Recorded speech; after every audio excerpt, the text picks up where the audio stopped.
सावन का महीना चल रहा है और सावन के शुक्ल पक्ष की पंचमी तिथि को नाग पंचमी का त्योहार मनाया जाता है। तो चलिए सुनते हैं नाग पंचमी की कहानी। बहुत समय पहले की बात है। चंदनपुर गांव में एक चंद्रधन नाम का एक किसान रहता था। उसके परिवार में पत्नी के अलावा उसका एक पुत्र और एक पुत्री भी थी। किसान खेती बाड़ी करके अपने परिवार का पालन पोषण करता था और उसका बड़ा लड़का उसके काम में हाथ बटाता था। किसान के खेत के बगल में एक पीपल का वृक्ष था, जिसके कोठरे में नाग और नागिन का जोड़ा रहता था। एक दिन नाग विचरण करते हुए किसान के खेत में चला गया। तभी किसान हल लेकर खेत जोतने चला आया। जब किसान हल जोत रहा था, तभी अनजाने में उसके हल से नाग घायल हो गया। पर किसान हल जोतने में इतना मग्न था कि वह देख नहीं पाया और हल जोतते हुए वह आगे निकल गया। तभी किसान का पुत्र किसान के लिए घर से खाना लेकर आया और किसान को पुकारने ही वाला था कि उसकी नजर दर्द से कहारते हुए नाग देवता पर पड़ी। वह फट से दौड़ते हुए गया और नाग देवता को गोद में लेते हुए बोला, अरे नाग देवता, आप तो काफी घायल हो गए हैं। इतना कहते हुए किसान के लिए लाए हुए पानी का छींटा नाग देवता पर छिड़का और अपने पिता को आवाज लगाते हुए बोला, पिताजी खाना ले आया हूं, खा लो और मैं कुछ जरूरी काम से घर जा रहा हूं।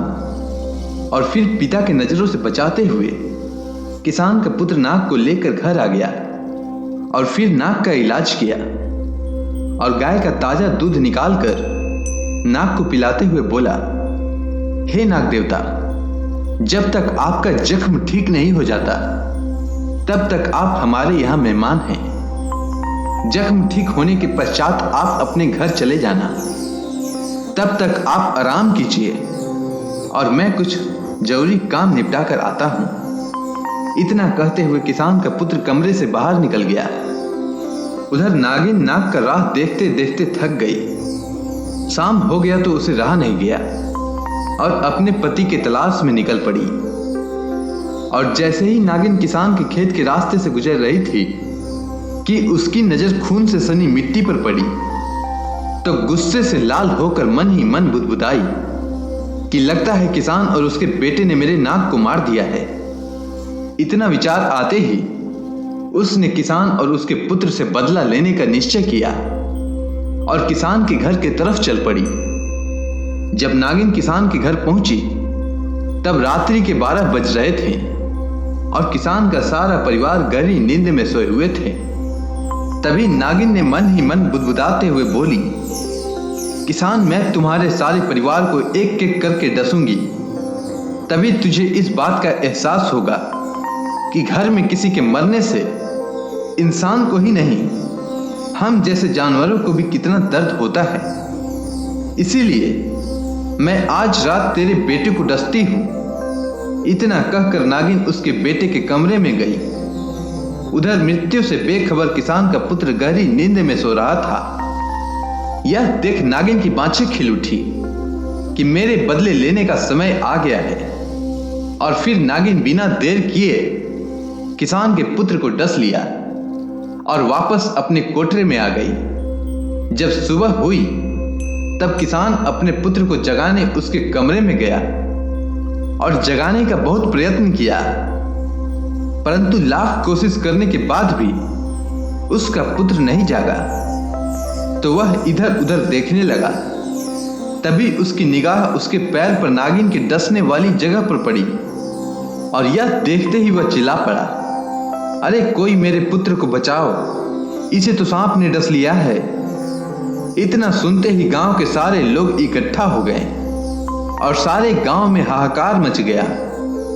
इस कोलाहल को सुनकर घर में सोते हुए नाग देवता भी बाहर आए, तो उन्हें समझते हुए देर नहीं लगा कि यह तो मेरे नागिन द्वारा डसा हुआ जख्म है। वह सोचने लगा कि आखिर नागिन ने इसे क्यों डसा। इसने तो मेरी काफी सेवा की है, ऐसे में इसे बचाना मेरा धर्म है। ऐसा विचार करके वह नागिन को बुलाने के लिए अपने कोठरे की ओर चल दिया। यह सब देख गांव वालों ने बोला, अरे कोई जाओ और गाय का दूध लेकर आओ और नाग देवता का आवाहन करो, वही इसका हल निकाल सकते हैं। इतना सुनते ही लोग दौड़कर दूध ले आए और नाग देवता का आवाहन करने लगे। उधर नाग जब अपने कोठरे में पहुंचा तो नागिन अपने नाग को देखकर बहुत खुश हुई और नाग से पूछी, स्वामी आप जीवित हैं? फिर नाग ने सारा वृतांत का सुनाया और आखिर में बोला कि हे प्रिय, जिसने मेरे प्राणों की रक्षा की है, तूने उसी के प्राण हर लिए। इसलिए मैं तुमसे विनती करता हूं कि चलकर तुम उसके प्राण लौटा दो। किसान से तो अनजाने में भूल हुई, भला इसके लिए उसके पुत्र को सजा क्यों दिया जाए?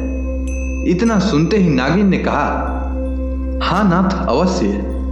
इतना कहते ही नाग और नागिन किसान के घर की तरफ चल दिए और नागिन ने किसान के बेटे को जीवन दान दिया। किसान का पुत्र तुरंत जीवित होकर खड़ा हो गया और नाग और नागिन को गांव वालों ने दूध पिलाया। दूध पिलाते ही नाग और नागिन वहां इंसान रूप में आते हुए बोले, आज सावन मास के शुक्ल पक्ष की पंचमी तिथि है और आज के दिन जो भी नाग पंचमी का व्रत रखेगा और नाग पंचमी का व्रत कथा सुनेगा, उस व्यक्ति पर हमारी सदा कृपा बरसती रहेगी। मान्यता है कि तभी से सावन मास के शुक्ल पक्ष की पंचमी तिथि को नाग पंचमी व्रत के रूप में मनाया जाने लगा। अगर आपको यह कथा अच्छी लगी हो तो कमेंट सेक्शन में नाग देवता की जय लिखना ना भूलें।